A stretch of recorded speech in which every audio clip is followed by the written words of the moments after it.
You know what that smell is? What? That's the smell of the streets. That would be terrible if your podcast actually smelled like the streets. Inside BJJ, welcome back, gentlemen. How are you guys doing? It's good to see y'all. Peachy, how are you? I'm doing really good, man. I just literally walked in from karate combat. How was that? That was wildly exciting. I want to tell you about it, but first, I do want to put this out there. Make sure you guys check out our sponsor, Salt. Those guys are pretty freaking fresh. If you go to saltelectrolytes.com, use the discount code INSIDEBJJ15. Check out. You save 15%. I need you guys to all go do that because I'm going to hit them up and ask them for some favors. So it would be awesome if you could support them just about as much as possible. And in just a few minutes, we'll be joined with one of the greatest grapplers of all time, but certainly of our generation, the one and only Dean Lister. So the salty dog himself. Yeah, looking forward to having him on. So I did there. Let's get back to karate combat. Very interested in how this was going to play out. I was trying to get a media credential to this event, and I just, nothing, dude. It was very, very difficult. They weren't friends of the show? Just not friends of the show, not friends of the program, not friends of the show. Did you pull do you know who I am? I flashed my IBJJF card at check-in. Yeah. I showed black that. belt courtesy card? Yeah, I was like, can I get a black belt? Do you have two courtesy? of those now? I have two. Yeah, one's for... Did you show them both? Yeah, I dropped them both, dude. I'm like... They still know. Here you Did go. you tell them that? It's because you're not a TikToker. Said, hold on. You should have told them I'm a TikToker. I'm going to text Eddie. No, they didn't buy it. Daddy Eddie, can you handle this?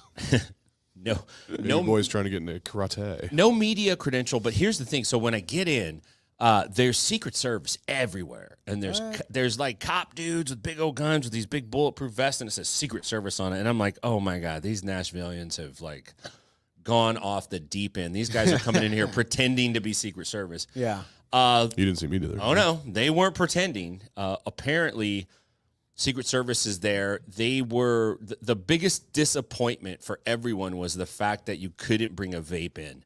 Because everybody brings their vape in to those shows, whether they're vaping nicotine or they're vaping cannabis or whatever or something, clovers, DMT. Yeah. DMT. Yeah, I don't know what they're doing, but everyone brings it in. But not here, man. They went through every single thing, dude. So they had a garbage can right by the security check-in, and people were just chucking their stuff in, man. It'd be Nashville as shit to me if they were like, "Yeah, you could have a gun, but throw away the vape." Yeah. Yeah. You out of your mind? Yeah, they made them throw away vapes. What else? Guns. Cigarette lighters, all that stuff. So it turns out that RFK Jr. is supposed to be in the house. Dang. Which is why the Secret Service detail was so strong. RFK karate. Yeah, I was hoping. So Raph had thrown a post up today, Raph from the Bullpen Show. Friend of the show. Referencing a bit we did about President Awesome from Karate Combat, where he ran in and choked a dude, right? And he commented on it. So we're like, hey, man, I'm going to comment on that comment. And I'm like, dude, what's up? I'm going to be out there like hoping there's some way through some possible good fortune of the universe I could work my way down there. Not going to happen with RFK Jr. in the house. Likely not. No. However, I did get to see a good friend of ours, the commissioner and the producer extraordinaire back from his European trip, Brandon McCatherine and Keelan Lawyer. So that was pretty cool. This is the dude who was talking trash last week because I don't know what I'm talking about with basketball. Yeah, that guy. that guy. Friend of the show. So we chatted with him just for a few minutes. He came up. So I got a quick spot. He's up here for some reason. He's in Nashville tomorrow as well. And I'm like, B-Mac, what are you doing up here? And he's like, I'm here for the crypto. Like the crypto convention. You're coming. So I was trying to pick his brain, but he wouldn't give me much. Let me see if you guys can suss out what the heck he's talking about. Brandon McCatherine, live from Karate Combat in Nashville. If you're watching at home, you didn't have the pleasure of passing through Secret Service security to get in here tonight. It's tight. They're not playing around. Like a drum. Not messing around. Brandon, what are you doing out here, man? We're here for the Bitcoin conference, actually. So we came out. We got a little, me and Keelan and the rest of the PGF crew, we got a little secret project we're working on for the PGF. So we're meeting with some people here this weekend. And then we got invited to come out VIP, the Karate Combat. We decided to come up to general admission where Tim was. Karate Combat is exciting, even from the cheap seats. Before we jump off, I want to congratulate Keelan Lawyer on his black belt. How does it feel, my friend? Congrats, Keelan. It's starting to feel a little bit more real, but yeah, it's still crazy. It's an honor. Awesome to catch up with you guys. We'll catch you soon inside BJJ. So, yeah, I'm curious. One is like massive congrats to Keelan. And then two is I'm curious, like, what exactly is BMAC up to? So what He's always got something up his sleeve. What is a black belt? Yeah. I'm curious. I don't know. I think probably it's going to be tied into the PGF somehow. That would be my. I think he's going to run with this Brandon Bucks idea that we were floating around PGF season 6. If he's smart, he would. How about if when you do the draft, you have to actually use real cryptocurrency to pay these athletes, and they get paid. Oh, they get paid. Brandon Bucks to the moon. Yeah. So part of their salary structure is, look, yeah, there's a prize. Like, let's just table this out let's say they did it in season 6 and they said, look, there is a $20,000 prize to the winner of the individual tournament. And then there is also a $20,000, for each team member for the team that wins. yeah. And instead of us paying you each $1,000 to show up, we are going to allow you to keep the cryptocurrency that you get paid with when you're drafted. That goes into your pocket.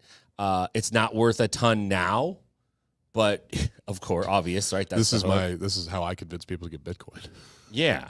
It's not there now, but it will be in the future. Like, we think there's a lot of potential for these Brandon Bucks to really hit the moon. I think they're doing something, but it was always good to catch up with BMAC. And I'll tell you the real reason he came up is of the VIP room at Karate Combat. That section is standing room only. And so he's like, I got to sit down. I rest my dogs. He's like, I have a media pass. Yeah, and the wild thing about Karate Combat, the wild thing about it is that somebody brought a dog there. Like a little dog to the standing room only section in the crowd. Was he also doing karate? No, he had like a light powder blue suit on. He was What? pretty dressed up. Pretty dapper? And he had a lead, and then he had a little dog. And it wasn't like the PGF dogs where they're sitting on the couch and they're chilling. Oh, okay. This dog was like, hey, guys, make room for me. And the standing room only section people were like, nah. That ain't Negative. happening. Nah, you're getting kibbles and bits, dog. Like, get out of here. What are you doing, man? Why are you even trying to get up on the stage? So, but overall, man, I thought it was good. The karate was good. The two jiu-jitsu matches that I saw, they were a little less exciting, especially for the audience. The crowd's really hyped up for karate. Yeah. They just saw some guy get his ass kicked. Right. And now they got these two dudes that are heavyweights and they're leaning on each other the entire match. Yeah. I mean, after you see like a roundhouse kick. It's just less exciting. Yeah. What do you guys are like missing the point? You got to put these guys on first. Yeah. That's what I like that Brandon did back with the PGF. He would tell them like, you guys, like, this is a show. Like, this is a spectacle, don't just, you gotta go out there and get it, make it fun. You got to show up. Yeah. In some way. Yeah. Otherwise, what is the viewer actually taking in at home? Because if they're not like a real zealot for the sport, Sure. If they don't eat it and drink it and sleep it and breathe it, if they're watching this and they're just like a casual person that has kind of an interest, if there's nothing there for them, they're not gonna know. click onto the next. Yeah. Yeah. God forbid Brandon starts throwing that flag. Well, I think he should. I like the flag. I do too. I'm saying, you better. I just keep it think up. he throws his flag based on feelings, not necessarily. He's guided by. I'm feeling really flaggy today. Yeah. Like, somebody's going to get it. What'd you say? Miss Lindsay irritated me, So someone's getting flagged. Just takes it out on. That's close, dude. That's really close. Speaking of close, we got Dean Lister in the green room here. Let's add him on. It's awesome to have him. Dean, welcome to Inside BJJ. It's great to see you again, man. How are things? Oh no! Can you hear us, Dean? Oh shit. Nope. Yeah. Oh, okay. Let's see what's going on here. I wonder if it's his headphones though. He's not muted. Let me see here. Why don't let me edit your mic size? Let me text him. Well, this is what happens on live time. This is what happens on live.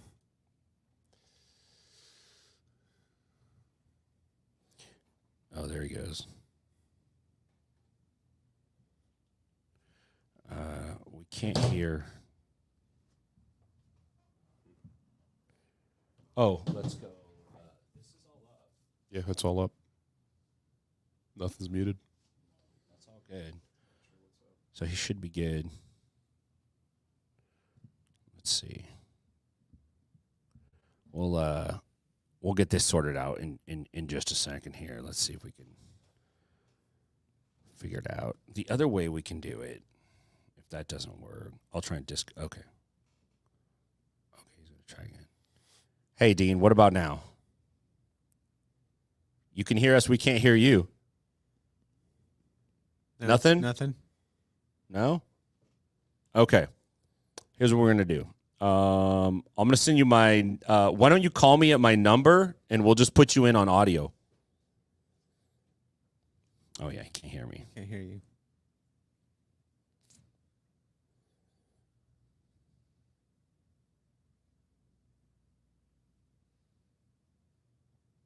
We'll run him through the Bluetooth connection. Sounds good. This is what happens when you run a live show, man. Yeah. Yeah, I don't know what the difference is between this and the last.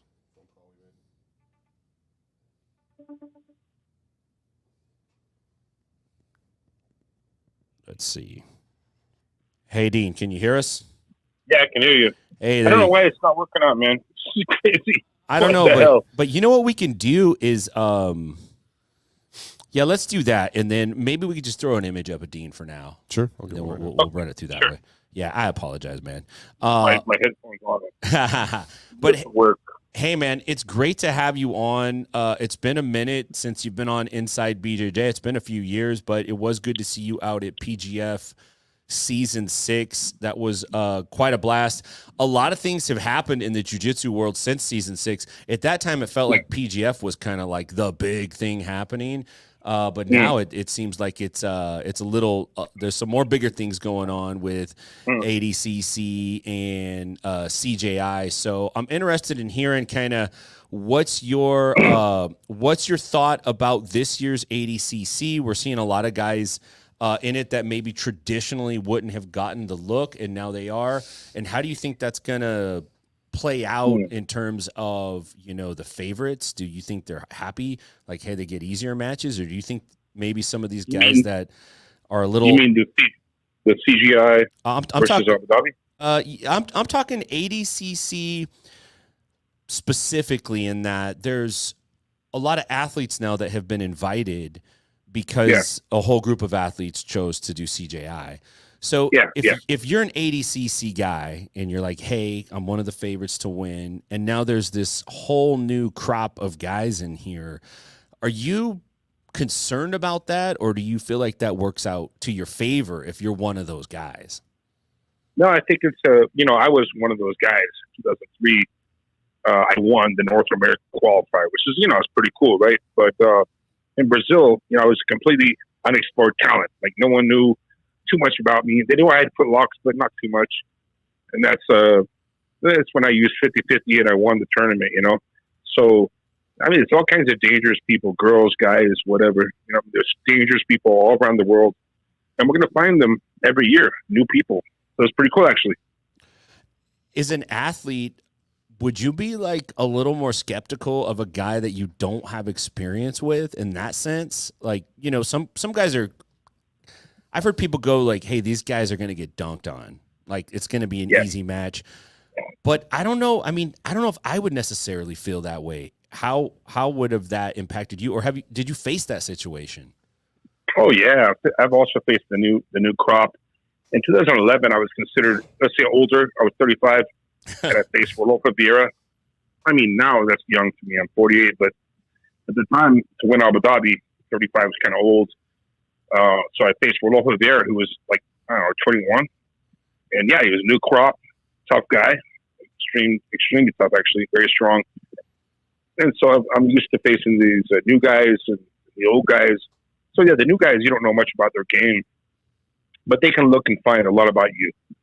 So it's okay. The thing is, it's a lot of pressure for them, but also not, because, I mean, are they supposed to beat you? You're supposed to beat them. So it's a different point of view. You could say they have more pressure because you're facing someone who is more known, or they have no pressure because no one expects them to win. Yeah.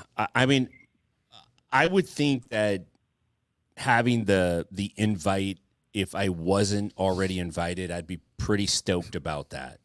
Like, I would feel like, hey, I got a pretty good shot at maybe getting into this because, you know, there's less dudes in here now. It's maybe not quite as packed up as it used to be.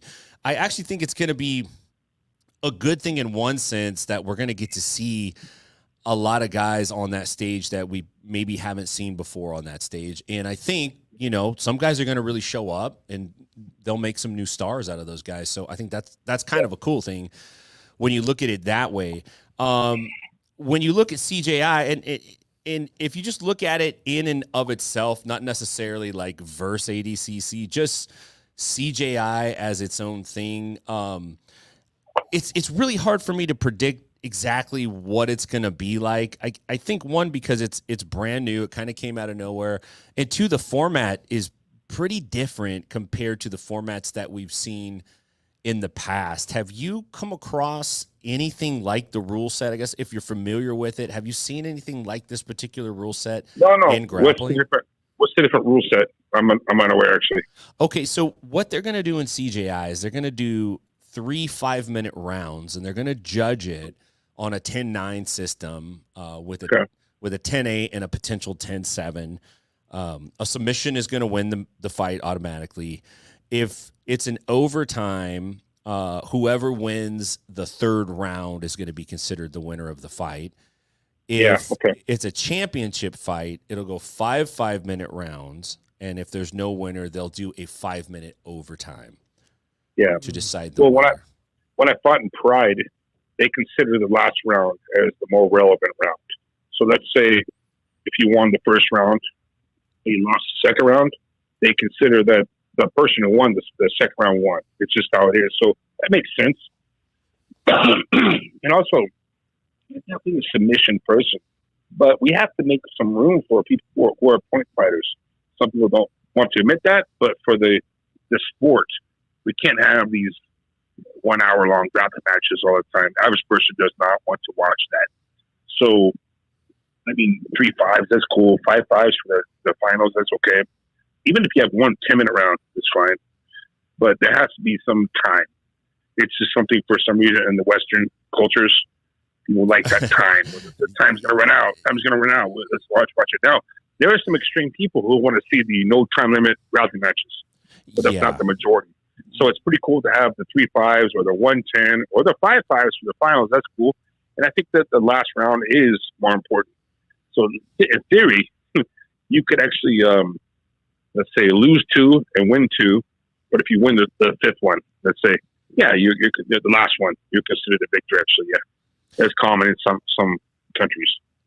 I think I like that idea that you just explicitly say, like, whoever wins the last round is winning the fight, because in a fight, like, that's where the current is going, and that's where the story's at. And if we're going to have an end to it, it seems like we would judge it more on the ending than we would the beginning. Right. Yeah. You know, which could be very problematic in a grappling format if you didn't judge it that way. The amount of stalling you would potentially see in the it's already bad enough. You know, like the last thing we need is that.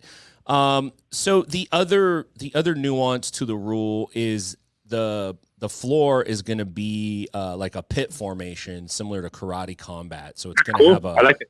a reclined wall, 45-degree angle.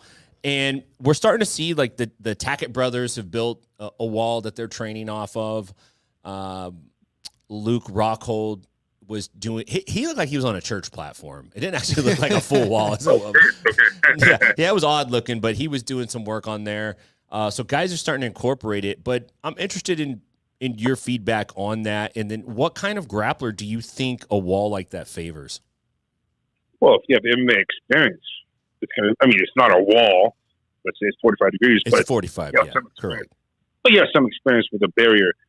I think it's really important for grapplers to train against. What if you get pinned up against a car or a wall or a tree? Whatever. I'm not planning on getting a fight in the forest, but let's say, to get pinned up against something, barriers are all around us.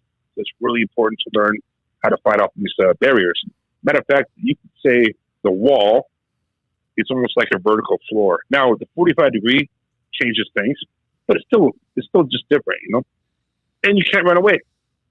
They should actually make it like, as Jocko, my friend Jocko said, a soup bowl. Should be a giant salad bowl, you can't leave. Yeah. And if that happened, it's not going to be running away. If there's a cage or a wall, I can pin you against and take you down. I'll do that. But the thing is, in jiu-jitsu, there's no passivity. In wrestling, you get passivity, you go back and away. And jiu-jitsu, they go, just start again in the middle. So there's no passivity. Well, if you have the salad bowl, or let's say the 45-degree angle walls, or let's say the cage walls, you can't run away now. You can't run away. I think it's going to be interesting. Also, you can look at the high ground versus low ground, different advantages, like blood sport. I think it's cool.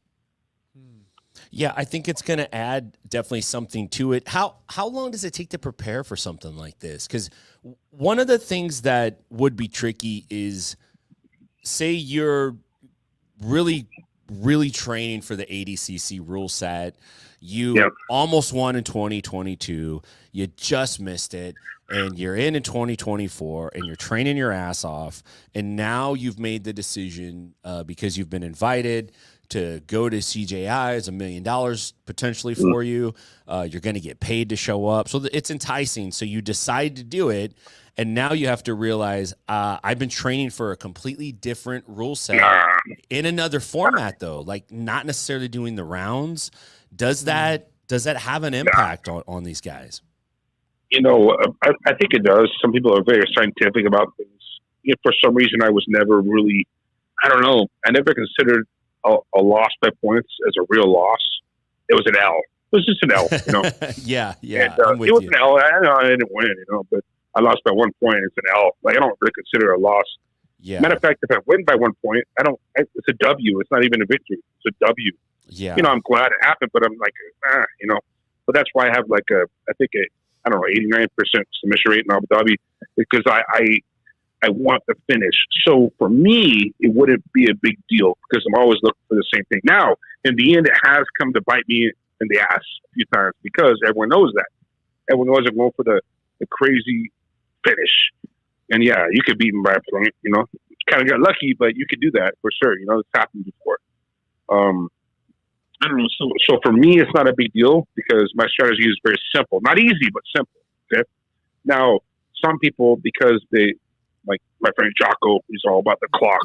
This minute exactly, this second exactly. You have to stop the clock on this second. He's very scientific about timing. He's a military guy, right? So for some people like that, it makes sense. But for me, it wouldn't be a big problem for me personally. Yeah, it doesn't. They're similar.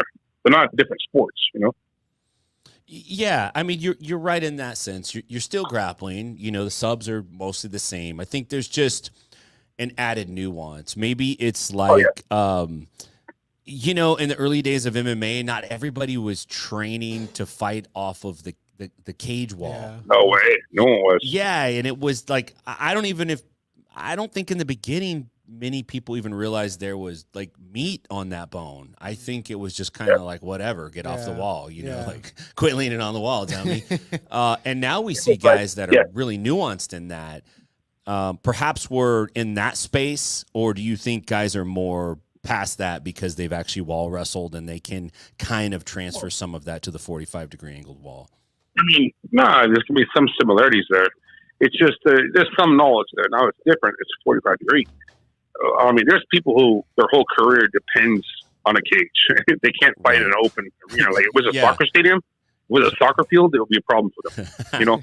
But also, if you fight me in an elevator, bro, because in an elevator you can't go anywhere. You know what I'm saying? Or a phone booth. How about that phone booth? I'll take you down for sure. You're not going to move away. So it depends on the environment. But yeah, you're going to find some people that's their game. I think the 45 degree is interesting because I've never trained in that environment actually. Yeah, you can kind of run on a wall that's 45-degree angle quite a bit easier than the Andy Pettis Superman punch off the cage is pretty impressive. But I feel like I could do it off the 45 degree though. It's like a little bit like having training wheels, you know, like it's a little easier to. Funny is if the 45 degree sloped walls were slippery, like they weren't like the normal ground. Oh yeah, that would change things too. Yeah, so it's like grease them. I don't know, it's slippery. So then you can't stand on those things. There's so many factors. It's crazy. I mean, if it was slippery, it'll be different too, right? So there's so many factors. It's crazy. You know, shoes on is different. You have small gloves versus big gloves. It's interesting. So we'll see what it is about. You know, it almost seems like it's a natural progression as a sport. We'll just call it a sport for right now, even though grappling is in jiu-jitsu it's like a martial art and a sport at the same time. Yeah. And sometimes it's hard to like delineate between the two. But as a sport grows, it will often go through different format changes or transitions or new things, new styles that will add things to the game. And you see even existing sports that have been around for 200 years, 150 years, like baseball. And they're like, you know what, man, we got to implement some artificial thing to change this game because we need to shake it up a little bit. It's getting a little boring, you know? So I think in that, right, it's pretty cool. Do you think it would become something that would be widely adopted? And would you put one of these walls in your academy? I mean, we have a lot of fighters, so I stay with the cage or the wall. But if my guys or my girls were doing this high level thing, of course, it makes sense. If we were training to fight in the forest, we go in the middle of the forest and fight with trees around us. I mean, if we're going to fight in the middle of a soccer field, we're going to go in the middle of a field where there's no barriers. How about a parking lot? Cars are also a barrier, you know. So it depends where you are going to fight. You should replicate that environment as much as you can. And the military does a good job about this because, I mean, if you're fighting in the desert, you're not going to train for the jungle. You know, you're in the desert. They even have let's say towns of the country of the war. People speaking the language, yelling at you from a store. You know, it's all fake. You know, but they're yelling at you and you don't speak their language, but you're in an urban combat environment. So let's say I'm facing someone in boxing with big gloves. How about small gloves? How about no gloves? How about bare knuckle box where you can grapple? You can't throw takedowns, but you can grapple and punch. It's way different. So it depends on the environment. I mean, if it's the sport, if it's a new thing, I'm completely down. If it catches on, it sounds cool. However, just so you know, I'm eternally loyal to Abu Dhabi because they gave me such a big opportunity.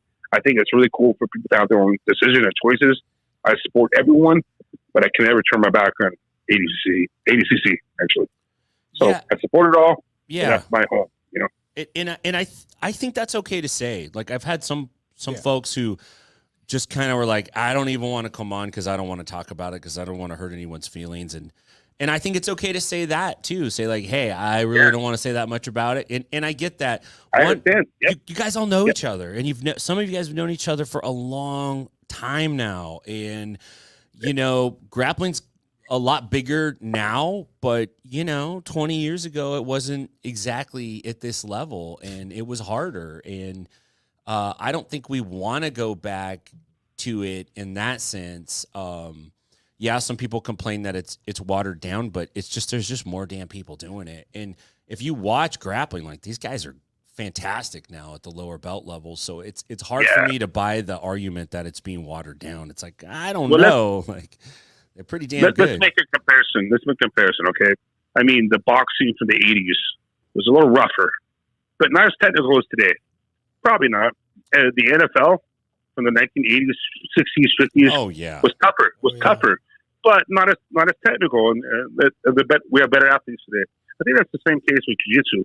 I used to cut 35 pounds in one day, and it's just not smart. But no one knew that. They just had to do it. Now people are like, they know about this. They know about head trauma, about not sparring too hard right before your fight. I used to spar up into the week of my fight. So I think it was rougher. Now, it was also rougher in the 70s.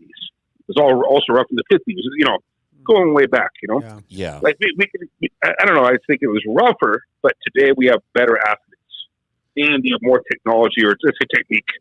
So it's incredible. The sport is actually at a place it's never been before, for sure.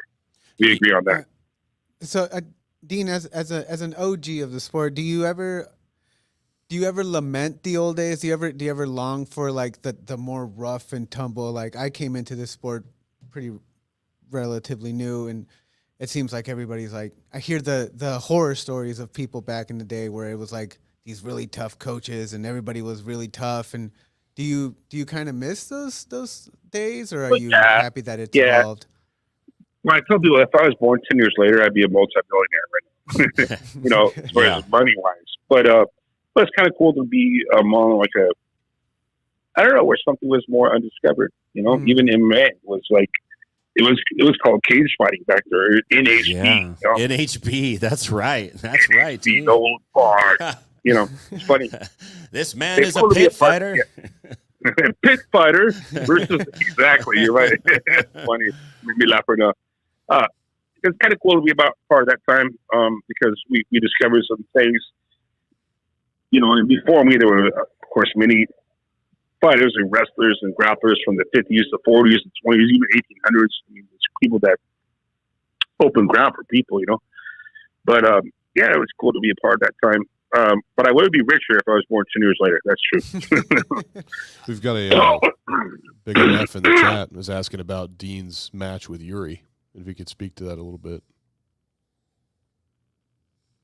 Well, we had two matches. In Brazil. I mean, like in the air I lost, but it was weird. I swept them. I got 2 points. In Abu Dhabi, a cross side, if I sweep you, or even from half guard or cross side, it's a 2-point sweep. I don't know. So they raised my hand. I won 2-0. They raised my hand, and he's sad. I told him in Portuguese, "Hey man, don't worry. You're the future of the sport. Don't worry about it, brother. Keep your head up." And they go, "Oh, wait a second. I should have ran off the mat." Just ran off and did. But they go, "Hey, wait a second. No, the judges took away 2 points." Like, why? Well, because you were stalling. What the fuck? I don't know. So it's funny. I had my hand raised, and then all of a sudden, and then he beat me fair and square. I think 3-0. I think so. So they took my points away. He won 3-0. But Yuri is a great champion. He's awesome, really. And it's funny. I guess he thought I was talking bad about him. I wasn't. It was a rumor, and we had like some bad blood for like 2 days. That's all. We're good now. But he's a solid, great competitor. He's super athletic, and he's very open-minded. And he's also like, he does wrestling, which is rare for like a lot of Brazilians don't do wrestling. He's actually high level in wrestling too. So he's a great man, and it's going to be a good match with him and Gordon. It's going to be interesting. Yeah, absolutely. Yeah, I think it's going to be interesting. Yuri prepares. He's not just going to show up without a game plan. He's with Caio Terra and that group. Those guys are all world class out of that academy, and I think and maybe you can speak to this. Being in Gordon's position for such a long time now, everybody's watching tape on you. Everybody is devising a way to beat you. And it's just like, how long can you hold on to that? Yeah. Happened to me. I understand. The thing is that I made this mistake. I focused on that. Everyone's trying to figure my game out. be careful, be careful, be careful. No, you can't be careful. You have to just keep winning. The thing is, there was even one, a team was down 40-0 in football. I think it's the greatest comeback in history in NFL. They're down 40-0. And so probably at halftime, the team's like, we're up 40-0. Let's just keep doing what we're doing.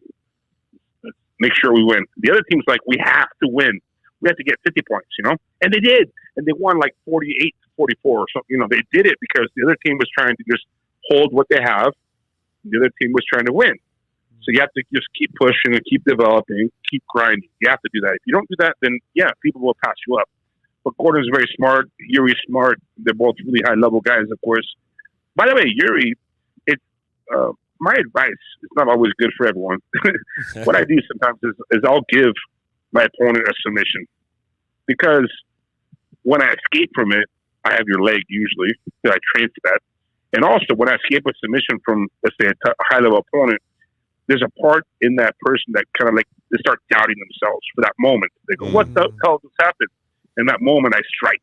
I've done that to many world champions, I've always maintained that I love the mental terrorism aspect of jiu-jitsu. Yeah, I know it's not good advice for the average person. I'm not saying, but I would give like guillotine to someone who has a good guillotine just to escape it. And but when I escape it, I have your leg, or when I escape your arm lock. So Yuri, he's really smart. He had me in an arm lock. He couldn't open my hands, and I was waiting for just to escape the arm lock, grab his leg. He got away. He's very smart. He's really smart, man. Really, he's very tactical. And Brazilians are generally very strategic, Like he had me in trouble, but I was hoping he got greedy, and I was grab his leg, but he didn't. He's not greedy. So, it's a thing. You have to be greedy as a fighter, but you can't be too greedy. There's a balance, It's funny you say that. I say that a lot. Like jiu-jitsu will punish you if you take too big of a bite. Like you can take a big bite, but you better not take too big of a bite because then you're going to choke on it and it'll be your demise. Man, that's a very fine line to play though when you're planting those kinds of seeds, because if I get my best sub on you and you get out, in my mind, I'm like, damn, what am I going to do next? That was my best one. Yeah, their night's ruined. Yeah. They're going to think about that on the ride home. You're like, I just blew it, bro. I've seen that in fighters' faces before.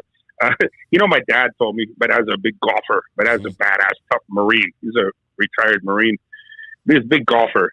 He said, son, if you don't hit the golf ball hard enough, you have no chance of getting it, a hole, so you have to hit it hard enough. Not too hard. But if you hit it not hard enough, you have no chance of getting it right. So his whole thing was like, you have to be just enough. Now, the thing is, if you're not enough, you have zero chance. If you're too much, you have a chance. If you're way too much, you lost it. But there's a balance, right? Yeah. So that's how greed is. You have to be a little bit greedy. You can't let your opponent do what they want to, but you can trick them, make them think they're being successful, and then trick them last second. So greed is okay. It's just you have to tone it down eventually when you get older. Have you ever been in a situation where you got over on someone mentally, or somebody got over on you mentally, but then they came back? Like they found the belief back in themselves 2 minutes later, like they resurrected. Yeah. It's happened a few times, but usually I strike with that 15-second period. And it's like, it's usually a problem for them because they're still stuck in the thing isn't as a fighter, before a match, you're thinking about what's going to happen in 1 minute, what's going to happen in 5 minutes, what's going to happen. You're not thinking about the moment. And sometimes in your match, you're thinking about the mistake you made 10 seconds before. So you're not thinking about the present. You're thinking about the past or the future. So if I catch someone in that moment, which happens to almost everyone, if I catch you slipping, I escape a good submission, I throw you, whatever, I mean, you might be caught in the past for a second. You have that feeling of, I just lost. I just blew my chances. In that moment, it's very dangerous for you.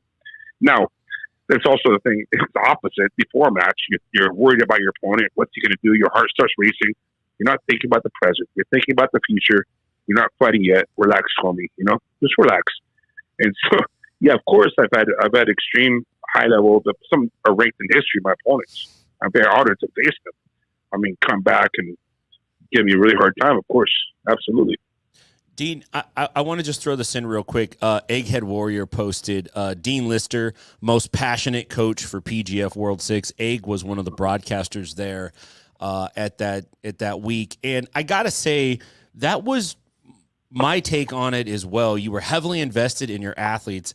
And I was talking to Brandon Brimmer, I think is his last name. Yeah. He is Elijah Carlton's manager, I believe. And we were talking about you giving the advice to turn into the choke, and you were adamant about it. Yeah. You're like, keep turning, keep looking in. He can't get you. And I'm not lying, Dean. I hear that in my head now every single time I just keep going, keep looking in. Dean said he can't get me. And you know what? You're fucking right, man. They can't get you. Yep. So the thing is, there's principles and there's strategies and there's overall things. Let's say principles that override everything in a sport. You know, now there's certain techniques and movements we could do. It's almost like letters of an alphabet or letters in a language or words of a language. So if you learn a principle of a language or a principle of the sport, a principle of boxing, a principle of wrestling or jiu-jitsu, it's more important. It overrides and outrules everything, a movement even, you know? So that idea, instead of, because sometimes the worst mistake is you hesitate to think about the right direction to go. I think you choose first, even if you go the wrong direction, if you go first, you have an advantage. You know, in boxing, if I'm stuck in the corner, I got to get out of the corner, man. I can't wait there.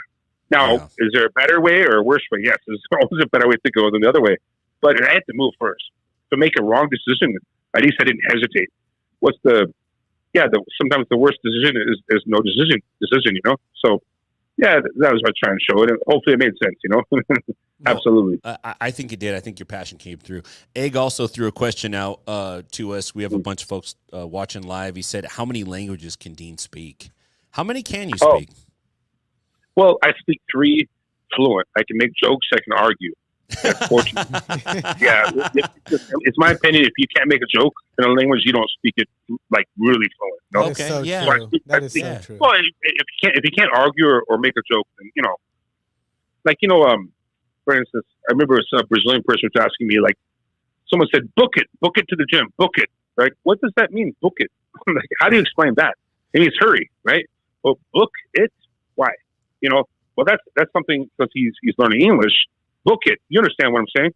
Right. Run. Go fast. Book it. Yeah. But why?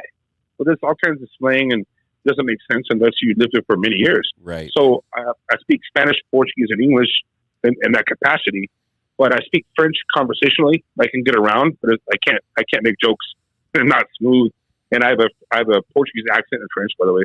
And I speak Croatian. Yeah, I sound like a Brazilian. They go, "You're from Brazil." That's like, hilarious, dude. No, actually, in France, I'll say I'm from Brazil because there's less hatred towards Brazilians than Americans. Yeah, right. Like, yeah, I'm from that Brazil. Yes, I'm from that place. I be from that place. Nice. And also Croatian, because I trained Mirko Krokop. You could say I was his coach, but let's say more like we're friends. He helped me more than I helped him, probably, you know, in a career. And I speak Croatian, just say conversationally. Like, I can get around, I can ask, like, where am I going? Hey, what's up? I want something to drink, things like that, but it's not smooth. So let's say 3. I speak, like, fluent. The other 2 are just conversational. They don't speak 10 languages. That's the bullshit. I've heard that before. There's no way.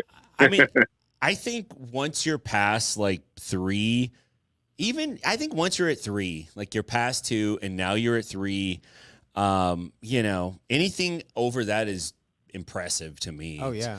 You know, especially if you're jumping genres. And what I mean by that is, like, I'm no longer in the Latin family of languages. Like, now I'm speaking Chinese. Right. That's pretty fucking wild. There we go. Exactly. So Spanish and Portuguese and French are, let's say, the romantic or Latin languages. Yeah. Croatian is that's its own jam, right? Yeah. Yeah, it's like South Slavic, and that's like, whoa. There's some areas Russian and Polish and Bulgaria, but it's hard, man. But it's okay. I like to challenge myself, of course, you know.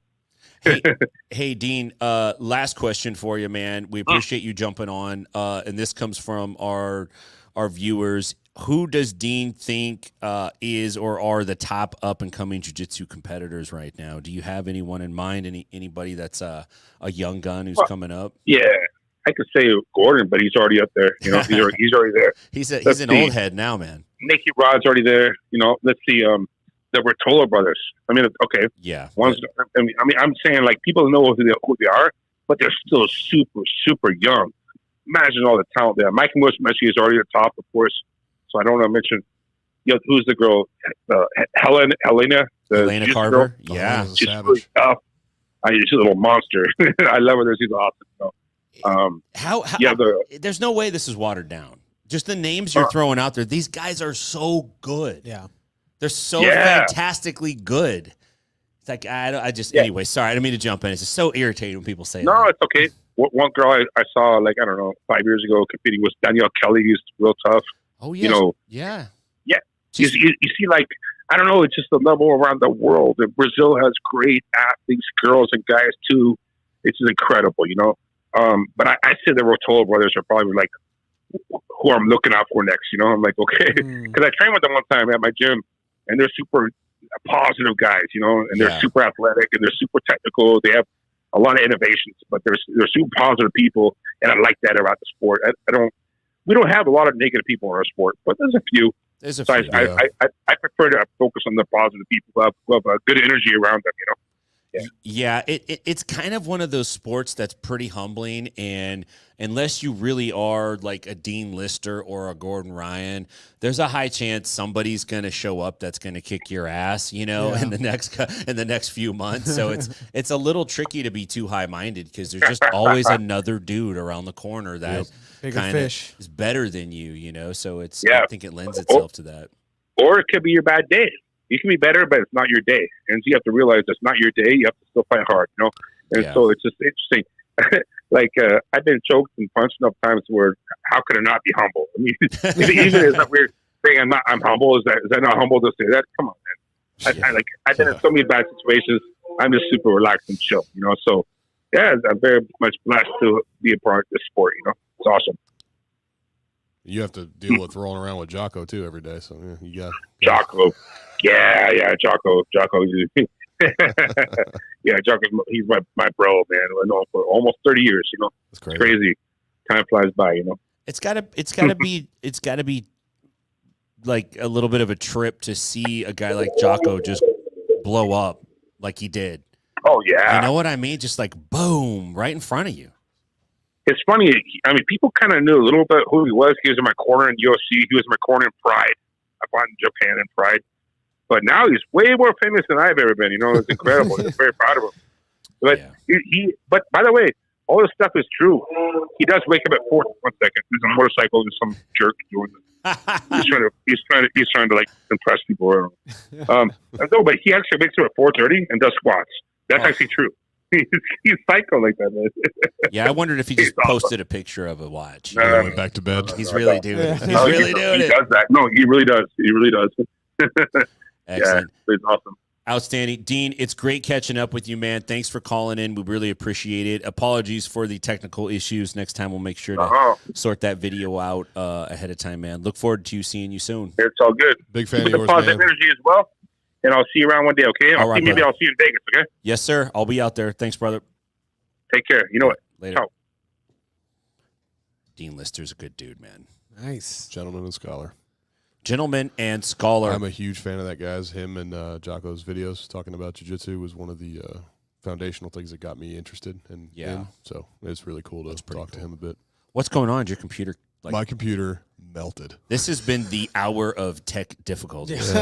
We do 3 live shows that are all fine, well and good, and then my It's computer just just melts. It's like, fuck you. It won't start up? No. Dang. Yeah, so I'm still on the audio on the Roadcaster, but my computer's cooked. That's wild. So Can you dial in on your phone? maybe be able to. You have that link? You want me to send it to you? Please do. Yeah. Let me text it to you from my phone over here. That's fine. And then let's do this. Let's run the little Electrolytes. That's in tune with your commercial for salt. We'll run that, and then we'll come back and finish off the board here. It's important to to take in a potent blend of electrolytes that's in tune with your output and brings strength to your goals. This potent blend is only found in salt electrolytes.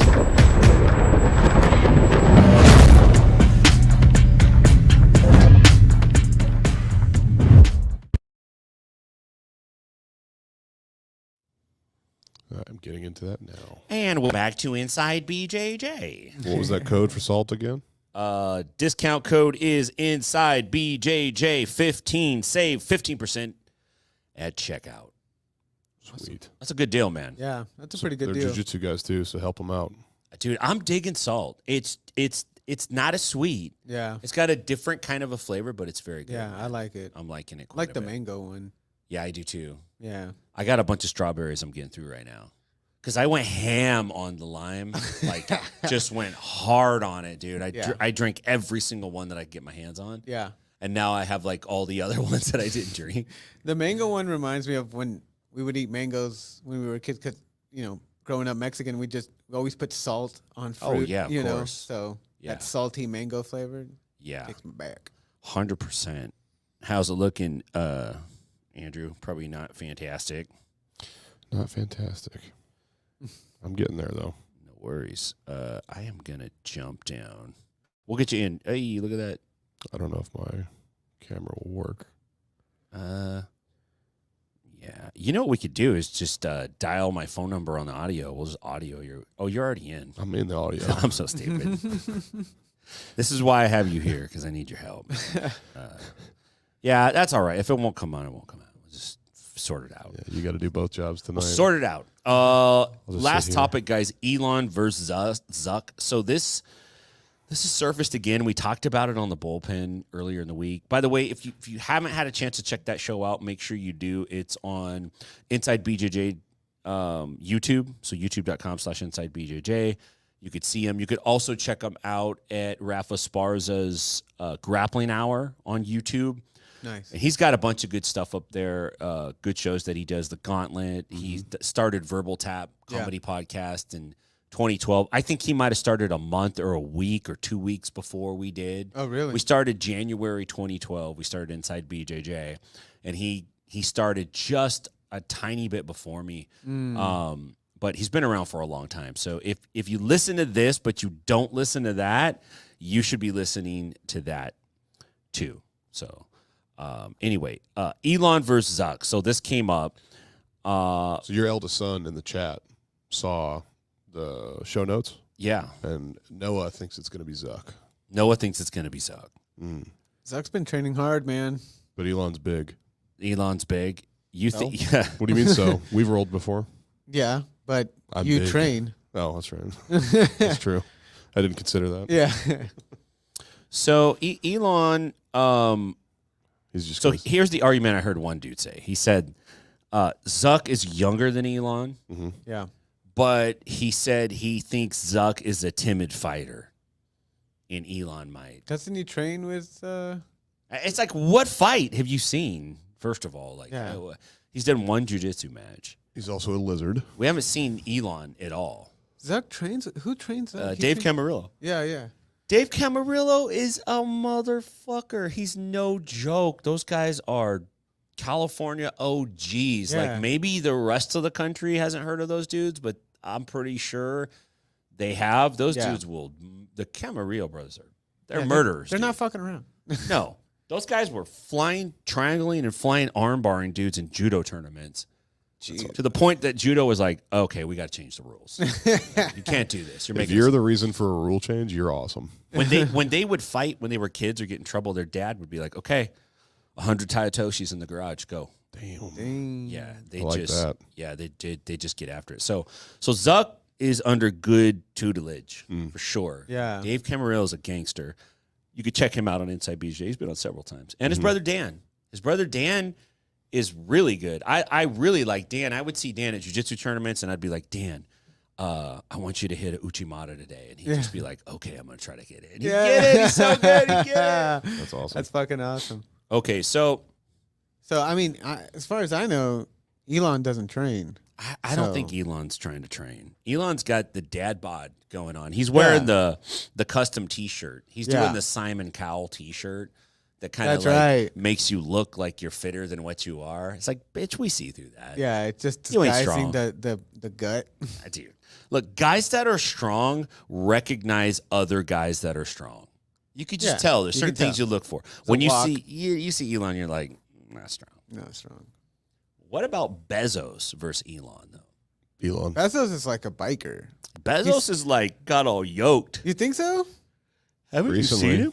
Yeah. I've never seen him. Oh, he got himself a Latina woman, and now he's like, oh yeah. She's like, oh, Jeff, you need to be more strong. Jeff, ay, que mango, Jeff. Yeah. He's on a Mexican pharmacy. You need some Bulls balls, Jeff. Yeah. That guy's got those cartel steroids.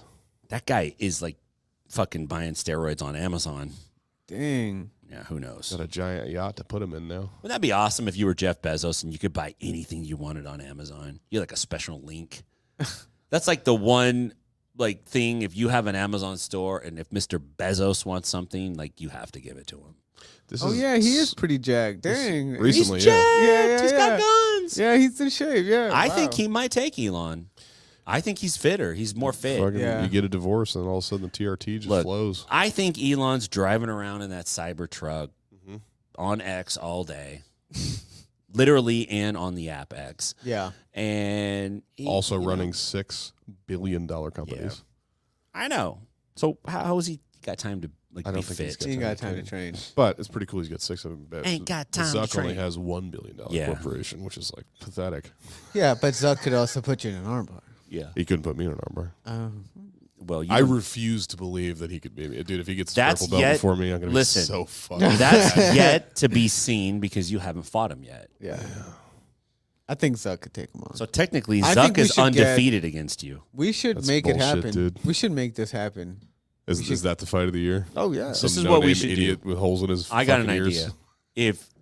If he wins, you have to be his servant. That can't be that bad.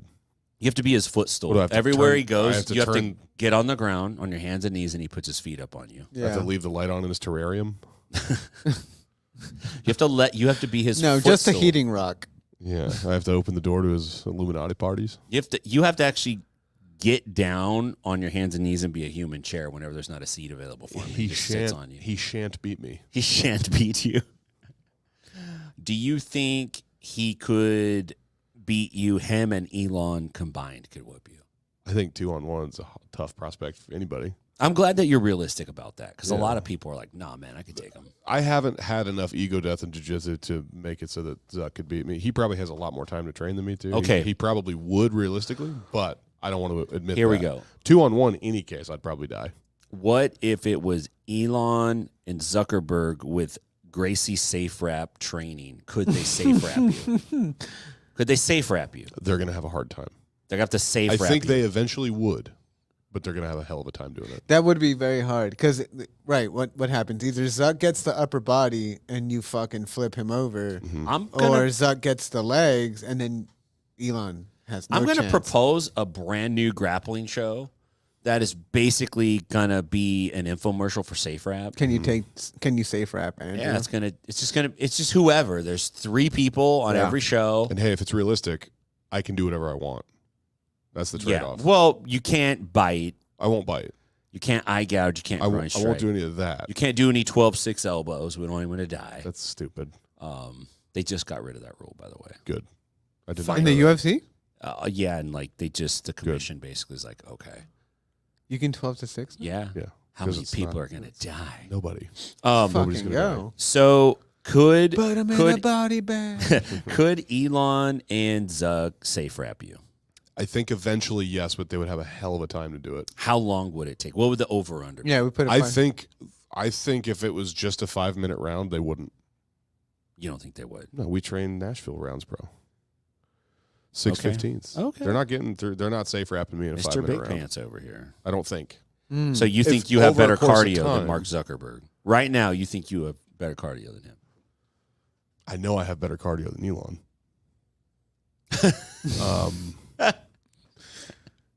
I don't even. How do you know you have better cardio than Elon? Because I don't even have a Twitter account. I don't think you have better cardio than Elon. I think you're out of your fucking mind. I don't think so. My cardio is not bad. Okay. How about His cardio is pretty good. It's pretty surprising. you have to smoke while you're grappling? Have to or fucking get to? You have to smoke while they're trying to safe wrap you. How many times have I asked you to smoke in here? On a regular training night where I'm not trying to impress anybody or kill a billionaire.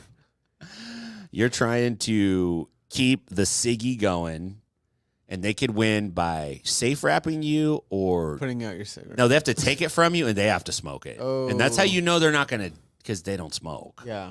Yeah, because they're not men. You could probably submit them if you blew secondhand smoke in their face.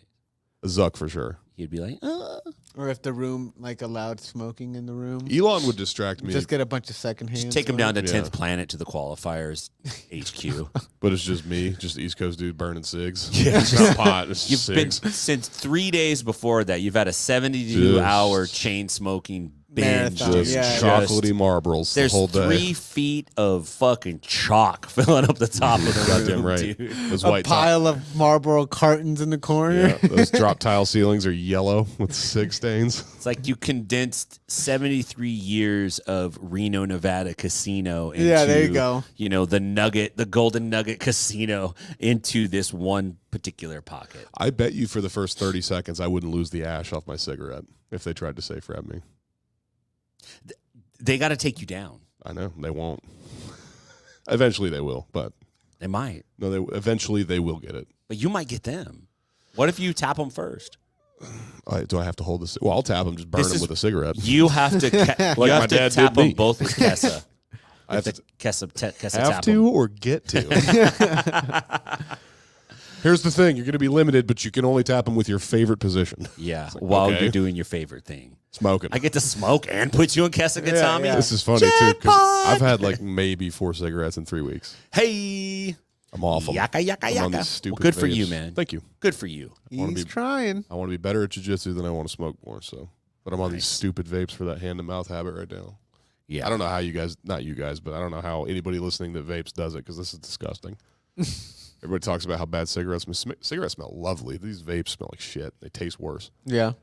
Yeah. Well, a lot of people lost their vapes tonight. I have a Thank you, RFK Jr. That's because they want to chuck them at the president. Don't do that. Yeah. This one's Cactus Lime and it tastes like ass. Yeah. Cactus Lime? Yeah. Hey, we're taking sponsorship, Cactus Lime. No, I'm just kidding. Oh, I didn't say the name of the company. No free dinners around here. No free dinners. Thanks, Salt. Yeah, thank you very much, Salt. Guys, kind of a quick show, but yeah, I like it. I think we banged through it. I don't feel bad that my computer died because you guys don't have to see my fucking ugly mug. Well, it's you kind guys of do, but it's not that ugly. It's kind of odd that we don't. We're talking to a voice that's not present. But, yeah, but we get it. Well, most good producers are off screen. I see right through you anyway. Yeah. So even when like you're on screen, you know what they say, Andrew? Fake it till you make it. Yeah. Yeah. Yeah. You know what else they say, Andrew? I can see right through you. Yes. Apparently. Yes. I see that was fucking out of left field. No, I just meant like. Well, sure you did. Okay. Okie dokie. Boy, this guy's. Maybe you should start back on cigarettes. I might need them. Yeah. You want to try to safe wrap me right now? Me and Omar. Fuck you up, dude. We'll fuck you up. We should do safe rap rounds in the gym. We should. If it was me versus you two, I would. The safe rap challenge. I might be able to stand up for like 10 seconds. I'm getting safe rap quick. Yeah. That'd be fun. Yeah. Okay, man. Great stuff, guys. Thank you very much for listening. If you're at home, thanks for listening. We apologize for the technical glitches. Sometimes that shit happens. Part of the fun of live. Yeah. Andrew, I got the title screen up. You want to take them out and read them their rights? Yes, sir. Thank you guys for watching and listening for a portion of my part of the podcast. If you'd like to check out Everyday Jiu-Jitsu, cultist.apparel on Instagram, come over to the Inside BJJ website. Check that shit out. Still awesome. Got a bunch of episodes over there. Rate us, review on Spotify and iTunes, and we will see you next week. Thanks, guys.